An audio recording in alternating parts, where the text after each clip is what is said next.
Video शुरू करने से पहले अगर आप हमारे चैनल पर नए हों तो चैनल को सब्सक्राइब कर दीजिएगा, जिससे कि आपको मेरे वीडियो कभी भी मिस न करना। अभी जो आप फोटो में देख रहे हैं वो लड़का मैं ही हूँ और ये मेरा बेटा। आज मैं आपको मेरी और अपने बेटे की कहानी सुनाऊंगा। आप दोनों ये सोच रहे होंगे कि हम दोनों ने आखिर दुल्हन के कपड़े क्यों पहने हुए हैं। पहले तो मैं आपको अपनी कहानी सुना देता हूँ, इसके बाद अपने बेटे की कि कैसे हम दो बाप बेटे दोनों अपने ही घर में औरतों की तरह रहने पर मजबूर हो गए। तो आपको पहले मैं अपनी कहानी सुनाना शुरू करता हूँ। ये बात है लगभग जब मैं 22 साल का था। मेरी शादी एक राजेश्वरी नाम की लड़की से हुई। ज़िंदगी अच्छी खासी चल रही थी, अच्छी खासी जॉब थी, घर पर एक बहुत अच्छी ख्याल रखने वाली पत्नी थी। पर एक दिन जिसका डर था वही हुआ। मेरी जॉब चली गई और मेरे पास काम करने के लिए कुछ नहीं था। मैं मजबूरी में घर पर रहने को मजबूर हो गया, क्योंकि मुझे कहीं और काम भी नहीं मिल रहा था। तब मेरी वाइफ ने कहा कि क्या मैं कोशिश करूं काम ढूंढने की। तो मैंने हाँ कह दिया और यही मेरी सबसे बड़ी गलती थी कि उसे काम करने की इजाज़त दे दी। उसे पहली बार में ही जॉब मिल गई। अब वह ऑफिस जाने लगी और मैं घर पे रहने लगा और काम ढूंढने की कोशिश करने लगा। पर काम लगातार ढूंढने की कोशिश करने के बावजूद मुझे काम नहीं मिला। वह मुझे कहती रही कि तुम घर का काम करो, पर मैं शुरुआत में ना नुकुर करता रहा। पर बाद में कोई काम नहीं मिलने की वजह से मैं घर पर ही घर का सारा काम करने लगा। एक दिन मैं अपने सारे कपड़े धो रहा था और उन्हें एक रस्सी पर लटका कर सूखने के लिए रख दिए और मैं बाहर चला गया। फिर वापस आकर देखा तो सारे कपड़े कीचड़ में गिर गए थे और वहाँ पर गाड़ियाँ चल रही थी और उससे मेरे कपड़े सारे फट गए थे। अब मेरे पास पहनने के लिए कुछ भी नहीं था। मैं क्या पहनूं यही सोच रहा था कि मेरी वाइफ ऑफिस से लौट आई। जब उसने देखा कि मैं सिर्फ बनियान और पैंट में हूँ तो उसने पूछा कि तुमने यह कपड़े क्यों पहने हैं। तो मैंने उसे सब कुछ बता दिया कि कैसे मेरे सारे कपड़े गंदे हो गए। तो मैंने कहा कि अब मैं क्या पहनूं, मेरे पास तो पैसे भी नहीं हैं नए कपड़े खरीदने के लिए। तो उसने थोड़ी देर सोचा, फिर मुझसे कहा कि पैसे तो मेरे पास भी अभी नहीं हैं, पर तुम पूरे महीने ऐसे ही नहीं रह सकते हो। तुम फ़िलहाल मेरे अभी के लिए मेरी नाइटी पहन लो, वो अच्छी रहेगी। तो मैंने कहा मैं लड़कियों वाली नाइटी नहीं पहनूँगा, मैं लड़का हूँ, ये कैसे कर सकता हूँ। तो उसने कहा कि वैसे भी तुम अभी तो घर में ही रह रहे हो, बाहर तो कहीं जाना है नहीं, तो तुम अभी घर में के अंदर तो वो पहन ही सकते हो। बाद में जब पैसे मिल जाएंगे तो हम नए कपड़े ले लेंगे। उसकी बात में दम था और वह सही भी कह रही थी, क्योंकि मैं बाहर कहीं जा नहीं रहा था। तो मैंने भी हाँ कर दिया और नाइटी पहनने के लिए हाँ कर दिया। वह मुझे अपने कमरे में ले गई। वहाँ पर बहुत सारी नाइटियाँ थी। तो फिर उसमें से एक लाल कलर की नाइटी उसने मुझे दे दी। मैंने वह ली और पहनने लगा। वह नाइटी बहुत ही नरम थी, कोमल थी। उसे पहनकर बहुत ही अजीब लग रहा था, पर अच्छा लग रहा था। अब मैं वह नाइटी पहनकर ही घर का सारा काम करने लगा। वह नाइटी बहुत ही आरामदायक थी और मुझे पहनने में बहुत ही अच्छा लग रहा था। इस तरह मेरी वाइफ ऑफिस जाती और ऑफिस का काम करती और मैं एक हाउस वाइफ की तरह घर का काम करने को मजबूर था। और एक दिन मेरी वाइफ ऑफिस से आते वक्त एक सलवार सूट लहंगा लेकर आई। वह लहंगा बहुत ही डिज़ाइनर था। उसने कहा कि यह तुम पहन लो, क्योंकि यह मुझे ऑफिस में फ्री में मिला है और यह मेरे नाप का तो है नहीं, यह तुम्हें एकदम फिक्स आएगा, तो तुम चाहो तो ये पहन सकते हो। तो मैंने कहा कि यह क्या कह रही हो, ये मैं कैसे पहन सकता हूँ, यह तो लड़कियों वाला है और मैं लड़का हूँ, ये कैसे पहन सकता हूँ। नाइटी तक तो ठीक है, पर यह नहीं पहन सकता हूँ। तो उसने कहा कि नाइटी में क्या है, नाइटी तो वो तो तुम पहन ही रहे हो, और अभी यह बहुत ही गंदी हो गई है और इसे भी धोना ज़रूरी है, नहीं तो यह भी ख़राब हो जाएगी और फट जाएगी।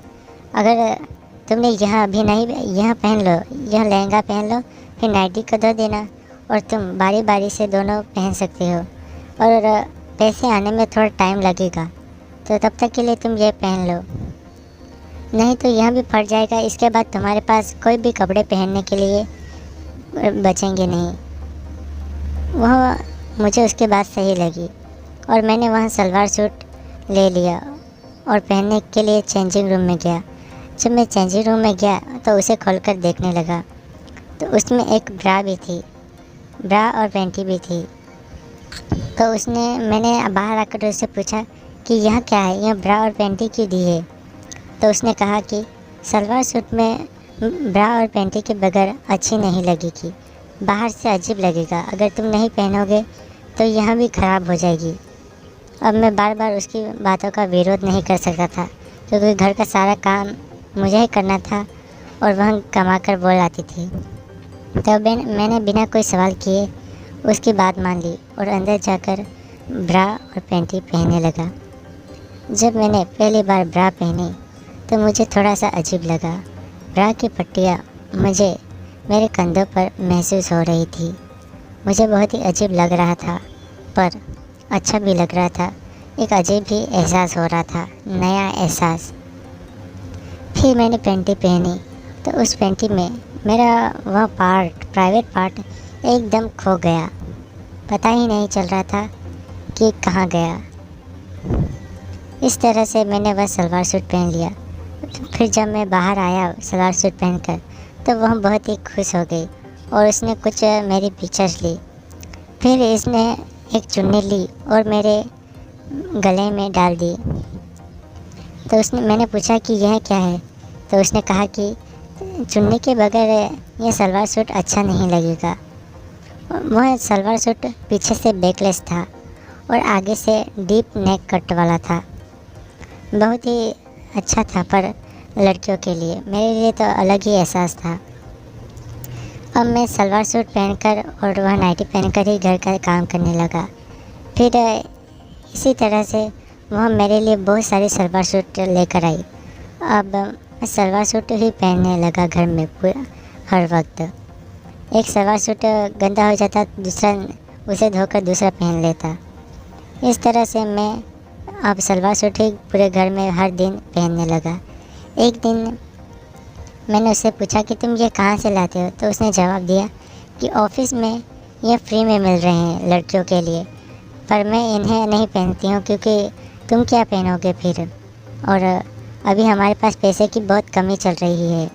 और इसी तरह से एक दिन उसने मेरे लिए साड़ी ब्लाउज़ लेकर आई। तो उसने कहा कि यह भी पहन लो, तुम पर अच्छा लगेगा। इसी तरह से मैं पूरी तरह से उस पर डिपेंड होने लगा। मैं किसी भी बात के लिए उसका विरोध नहीं कर सकता था, क्योंकि घर का सारा काम मुझे करना था और वह ऑफिस जाती और वह पैसे कमाने वाली लड़की बन चुकी थी और मैं एक हाउस वाइफ बनकर रह गया था। अगर मैं उससे कहता कि मैं यह नहीं करूँगा, तो वो मेरा विरोध करती और सब कुछ बाहर वालों को बता देती कि कैसे मैं लड़कियों की तरह घर का काम करता हूँ और कैसे लड़कियों की तरह सारी चीज़ें पहनता हूँ, और ये मैं सहन नहीं कर सकता। इसलिए मैं उसकी बात ही मानने में अपनी भलाई समझा। एक दिन इसी तरह उसने मुझे साड़ी भी पहनने के लिए कहा और मुझे मानना ही पड़ा। उसने मुझे एक हाउस वाइफ की तरह साड़ी पहनने के लिए कहा और इसी तरह उसने मुझे हाथों में चूड़ियाँ, गले में मंगलसूत्र और पैरों में पायल, हाथों में चूड़ियाँ और मांग में सिंदूर भी लगाने को कहा, जो कि मुझे करना पड़ा।